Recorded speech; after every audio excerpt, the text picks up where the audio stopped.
নমস্কাৰ বন্ধুসকল, welcome to my YouTube channel Assam career job. আজি পুনৰ আপোনালোকৰ বাবে ভাল খবৰ আহি গৈছে।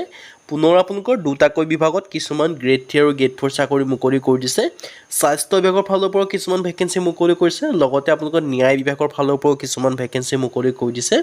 ইয়াৰ কাৰণে 8 পাছ, 10 পাছ, 12 পাছ, ডিগ্ৰী পাছ সকলোৰে বাবে আপোনালোকে ভেকেঞ্চিখিনি দেখিব পাব।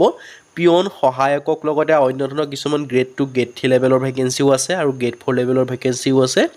চ' আপোনালোকে ভিডিঅ'টো শেষলৈকে চাব, দুইটা বিভাগৰ ভেকেঞ্চিৰ কথা জানি ল'ব আৰু আপোনালোকে ভিডিঅ'টো শেষলৈকে চালেহে সকলোখিনি ডিটেইলছখিনি গম পাব। আৰু যদি ভিডিঅ'টো ভাল পায়, ভিডিঅ' লাইক কৰিব পাৰে, লগতে চেনেলটো ছাবস্ক্ৰাইব কৰি দিব। এনেকুৱা ধৰণৰ ভিডিঅ'সমূহ প্ৰতিদিনে পাই থাকিবৰ বাবে আৰু আমাৰ হোৱাটছআপ চেনেল লিংক ভিডিঅ' ডেছক্ৰিপশ্যনত দিয়া আছে, তাতো আপোনালোকে জইন হৈ ল'ব পাৰে। তেতিয়া আপোনালোকে ডেইলি জবৰ আপডেটসমূহ পাই থাকিব। আহক আজি ভিডিঅ'টো আৰম্ভ কৰোঁ। প্ৰথম যিটো ন্যায়িক বিভাগ আছে তাৰ পৰা ভেকেঞ্চি মুকলি কৰিছে। ন্যায়িক বিভাগ বৰপেটাৰ ফালৰ পৰা মুকলি কৰিছে। ইয়াৰ কাৰণে আপোনালোকৰ 6টা প্ৰচেছ চাৰ্ভাৰ, অফিচ পিয়ন, ড্ৰাইভাৰৰ ভেকেঞ্চি মুকলি কৰি দিছে। আপোনালোকৰ এটা বৃহৎ অপৰচুনিটি হয় আৰু লগতে আপোনালোকৰ বাকী যিটো স্বাস্থ্য বিভাগৰ ভেকেঞ্চি আছে তাৰ কথাও মই আপোনালোকৰ ভিডিঅ'টো শেষৰ ফালে ডিছকাছ কৰা, মানে 2 নম্বৰ ডিছকাছ কৰা হ'ব। চ' আপোনালোকে ভিডিঅ'টো শেষলৈকে চাব। প্ৰচেছ চাৰ্ভাৰৰ ভেকেঞ্চি আছে 3টাকৈ আৰু স্কেল অফ পে আপোনালোকক দিয়া হ'ব 14,000 পৰা 70,000 টকা পৰ্যন্ত। লগতে আপোনালোকে গ্ৰেড পে থাকিব 5,200 টকা আৰু এডুকেশ্যন কোৱালিফিকেশ্যন বিচাৰিছে মাষ্ট বি SSLC পাছ। যদি আপোনালোকে মেট্ৰিক পাছ কৰি থৈছে তেতিয়াহে আবেদনসমূহ কৰি ল'ব পাৰিব। আৰু যিটো মেক্সিমামৰ কথা ইয়াত উল্লেখ কৰা নাই আৰু লগতে অসমীয়া লেংগুৱেজটো জানিব পাৰিব। মেক্সিমাম আপোনালোকে যিমানেই হওক কোনো কথা নাই, কিন্তু মিনিমাম আপোনালোকে 10 পাছ হ'ব লাগিব, তেতিয়াহে আবেদনসমূহ কৰি ল'ব পাৰিব। আৰু যিটো অফিচ পিয়নৰ ভেকেঞ্চি মুকলি কৰিছে 2টাকৈ, ইয়াৰ কাৰণে আপোনালোকে দৰমহাসমূহ 12,000 পৰা 52,000 টকা দিয়া আছে। আৰু লগতে কিন্তু পিয়নৰ ভেকেঞ্চিৰ ক্ষেত্ৰত আপোনালোকে 8 পাছৰ পৰা আবেদন কৰিব পাৰিব, কিন্তু 12 পাছ হ'লে আবেদন কৰিব নোৱাৰিব। 8 পাছ, 10 পাছ, 11 পাছলৈকে যিটো পিয়নৰ ভেকেঞ্চি হয় তাৰ কাৰণে আবেদন কৰিব পাৰিব। যিটো প্ৰচেছ চাৰ্ভাৰ তাৰ কাৰণে আপোনালোকে গ্ৰেজুৱেশ্যন পাছ কৰিলেও আবেদন কৰিব পাৰিব, 10 পাছৰ পৰা আবেদনসমূহ কৰি ল'ব পাৰিব। আৰু যিটো আপোনালোকৰ ড্ৰাইভাৰৰ কণ্টেক্সচুৱেল বেচিছৰ ভেকেঞ্চি মুকলি কৰিছে, ইয়াৰ কাৰণে এটাকৈ ভেকেঞ্চি মুকলি কৰিছে। ইয়াৰ কাৰণে দৰমহাসমূহ 15,000 টকা পাৰ মান্থ দিয়া হ'ব। এডুকেশ্যন কোৱালিফিকেশ্যন বিচাৰিছে মিনিমাম 8 পাছ আৰু লগতে আপোনালোকৰ এখন ড্ৰাইভিং লাইচেঞ্চ বিচাৰিছে। আৰু মেক্সিমামটো আপোনালোকে কিমান হ'লেও কথা নাই, মানে কোনো কথা নাই, মাত্ৰ মিনিমাম আপোনালোকে 8 পাছ হ'লে আপোনালোকে আবেদনসমূহ কৰি ল'ব পাৰিব। আপোনালোকৰ বাবে এটা বৃহৎ অপৰচুনিটি আহিছে। চ' আপোনালোকে অপৰচুনিটিটো গ্ৰহণ কৰিব পাৰে। আৰু এজ লিমিটৰ ক্ষেত্ৰত 18 পৰা 40 বছৰ হ'লেই আপোনালোকে আবেদনসমূহ কৰি ল'ব পাৰিব। যদি আপোনালোকে 18 পৰা 40ৰ ভিতৰত হয় তেতিয়াই আপোনালোকে আবেদনসমূহ কৰি ল'ব পাৰিব। লগতে আপোনালোকে এজ ৰিলেক্সেশ্যনসমূহো পাব। SC SC কাৰণে 5 বছৰকৈ, OBC কাৰণে 3 বছৰ, PWD কাৰণে 10 বছৰকৈ।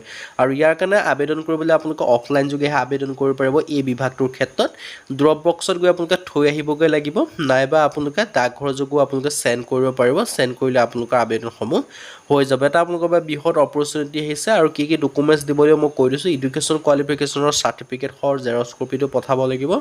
লগতে ৰিচেণ্ট 3 কপি পাছপ'ৰ্ট চাইজ ফটোগ্ৰাফো আপোনালোকে পঠাব লাগিব সেই ফৰ্মখন লগত। আৰু লগতে এনভেলপৰ যোগে আপোনালোকে পঠাই দিলে আপোনালোকৰ আবেদনসমূহ হৈ যাব। যদি ইণ্টাৰেষ্টেড আবেদনসমূহ কৰি ল'ব। এই এড্ৰেছটোতে আপোনালোকে চেণ্ড কৰিব লাগিব, তেতিয়া আপোনালোকে আবেদনসমূহ কৰি ল'ব পাৰিব। আবেদন কৰা লিংক মানে আপোনালোকৰ যিখন এডভাৰটাইজমেণ্ট হয় সেইটো মই আপোনালোকৰ ভিডিঅ' ডেছক্ৰিপশ্যনত দিয়া থাকিব। চ' আপোনালোকে চাই মেলি লৈ আপোনালোকে আবেদনসমূহ কৰি ল'ব পাৰিব। এটা আপোনালোকৰ বাবে বৃহৎ অপৰচুনিটি আহিছে ন্যায়িক বিভাগৰ ফালৰ পৰা আপোনালোকে চাকৰি লাভ কৰা, অসমতে থাকি ন্যায়িক বিভাগত চাকৰি লাভ কৰা সুযোগ লাভ কৰিব। 2 নম্বৰ ভেকেঞ্চিটো মুকলি কৰিছে আপোনালোকৰ ডিষ্ট্ৰিক্ট ছেছন জজ চৰাইদেউৰ ফালৰ পৰা। আৰু ইয়াৰ কাৰণে লাষ্ট ডেটটো আছে 8/11/2024, মানে নৱেম্বৰ মাহৰ 8 তাৰিখ পৰ্যন্ত ভেকেঞ্চিখিনিৰ কাৰণে আবেদনসমূহ কৰিব পাৰিব। ইয়াৰ কাৰণে প্ৰচেছ চাৰ্ভাৰৰ ভেকেঞ্চি আছে 5টাকৈ ভেকেঞ্চি দেখিব পাৰিছে। UR কাৰণে এটা আছে, SC কাৰণে এটা, ST প্লেনৰ কাৰণে এটা, OBC কাৰণেও ভেকেঞ্চি আছে। স্কেল অফ পে আপোনালোকক দিয়া হ'ব দেখিব পাৰিছে। লগতে এমপ্লয়মেণ্ট এক্সট্ৰা ৰেজিষ্ট্ৰেশ্যন চাৰ্টিফিকেটখন আপোনালোকৰ থাকিব লাগিব। লগতে চিটিজেনশ্বিপ আপোনালোকে ইণ্ডিয়ান হ'ব লাগিব। এজ লিমিট 18 পৰা 40 বছৰ হ'লেহে আবেদনসমূহ কৰিব পাৰিব।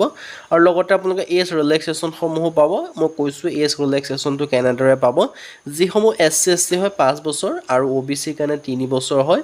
আৰু এডুকেশ্যন কোৱালিফিকেশ্যন কিন্তু ইয়াত আপোনালোকৰ গ্ৰেজুৱেশ্যন বিচাৰিছে। কিন্তু বাকী যদি বৰপেটাৰ কাৰণে প্ৰচেছ চাৰ্ভাৰৰ ভেকেঞ্চি মুকলি কৈছে তাৰ কাৰণে 10 পাছ হ'লে হ'ল বাকি যিকোনো চৰাইদেউৰ কাৰণে আবেদন কৰিবলৈ আপোনালোকে গ্ৰেজুৱেশ্যন পাছ কৰিব লাগিব গ্ৰেজুৱেট হ'লেহে আবেদনসমূহ কৰিব পাৰিব ইয়াতো আপোনালোকৰ যেটো আসাম গেজেটেড পাৰ্ট 9 ফৰ্ম বা আসাম ষ্টেণ্ডাৰ্ড ফৰ্ম হয় সেই ফৰ্মৰ যোগে আপোনালোকে আবেদনসমূহ কৰি ল'ব পাৰিব এই ফৰ্মখন ভালদৰে ফিল আপ কৰি এনভেলপৰ যোগে আপোনালোকে ডাকঘৰৰ যোগে পঠাব পাৰে বা নাইবা আপোনালোকে নিজে হলেও গৈ যেটো এড্ৰেছ মই আপোনালোকক জনাই দিম সেই এড্ৰেছত দি থৈ আহিলে আপোনালোকৰ আবেদনসমূহ হৈ যাব ইয়াত আপোনালোকে স্ক্ৰিনশ্বটটা মাৰি ল'ব পাৰে কি ডকুমেন্টছ দিব লাগিব সেই ডকুমেন্টছখিনি আপোনালোকে জেৰক্স কৰি সেই ফৰ্মৰ লগত গাঁঠি দিব তেতিয়াহে আপোনালোকৰ আবেদনসমূহ হৈ যাব আৰু আবেদনসমূহ আপোনালোকে এইটো এড্ৰেছত পঠাব লাগিব ডিস্ট্ৰিক্ট এণ্ড সেশন জজ আৰু লগতে আবেদন বা এডভাৰটাইজমেন্টৰ লিংকো মই ভিডিও ডেসক্ৰিপচনত দিয়া থাকিব সো আপোনালোকে ভালদৰে এডভাৰটাইজমেন্টখন চাই ল'ব চাই লৈ আবেদনসমূহ কৰি ল'ব মই আপোনালোকক জনাইছো স্বাস্থ্য বিভাগৰ ফালৰ পৰা ভেকেন্সি আহিছে বুলি স্বাস্থ্য বিভাগৰ পৰা ভেকেন্সি আছে medical and health recruitment board আসামৰ ফালৰ পৰা ভেকেন্সি মুকলি কৰি দিলে অসমৰ যে স্বাস্থ্য বিভাগ আছে তাৰ পৰা মুকলি কৰিছে ইয়াৰ কাৰণে লাষ্ট ডেটটো দি আছে 20/10/2024 মানে আপোনালোকে অক্টোবৰ মাহৰ 20 তাৰিখ পৰ্যন্ত ভেকেন্সিখিনি আবেদনসমূহ কৰিব পাৰিব ইয়াৰ আপোনালোকৰ 400 টাকৈ ভেকেন্সি মুকলি কৰিছে এটা নহয় প্ৰায় 400 টা ভেকেন্সি মুকলি কৰিছে মেডিকেল এণ্ড হেল্থ অফিচাৰৰ এটা ভেকেন্সি ন 400 টা আৰু ইয়াৰ কাৰণে আপোনালোকে এপ্লাই অনলাইন যোগে কৰিব পাৰিব কেটেগৰী আছে আপোনালোকে ভেকেন্সিখিনি যদি ক'বলৈ যাওঁ ইউআৰৰ কাৰণে 174 টা আছে ওবিসি এমবিসি কাৰণে 108 টা ৰিজাৰ্ভেশ্যনই আছে এসসি কাৰণে 28 টা আছে এসটিপি কাৰণে 60 এসটি হিলৰ কাৰণে 30 টা নেম অফ দা ডিপাৰ্টমেন্ট আপোনালোকে দেখিব পাইছে হেল্থ এণ্ড ফেমিলি ওয়েলফেয়াৰ ডিপাৰ্টমেন্টৰ পৰা ভেকেন্সিখিনি মুকলি কৰি দিছে আৰু এজ লিমিটৰ ক্ষেত্ৰত আপোনালোকে 21 ৰ পৰা 38 বছৰৰ ভিতৰত হ'লে আপোনালোকে আবেদনসমূহ কৰিব পাৰিব আপোনালোকৰ এটা বৃহৎ অপৰচুনিটি আহিছে সো আপোনালোকে অপৰচুনিটিটো গ্ৰহণ কৰিব পাৰিব এডুকেশ্যন কোৱালিফিকেশ্যন কিন্তু ইয়াত আকৌ এমবিবিএছ ৰ ডিগ্ৰী লাগিব যিসকলে এমবিবিএছ ৰ ডিগ্ৰী পাছ কৰিছে তেওঁলোকে এই ভেকেন্সি কিটাৰ কাৰণে আবেদনসমূহ কৰি ল'ব পাৰিব ইউআৰৰ কাৰণে 250 টকাকৈ ফিজ পেমেন্ট কৰিব লাগিব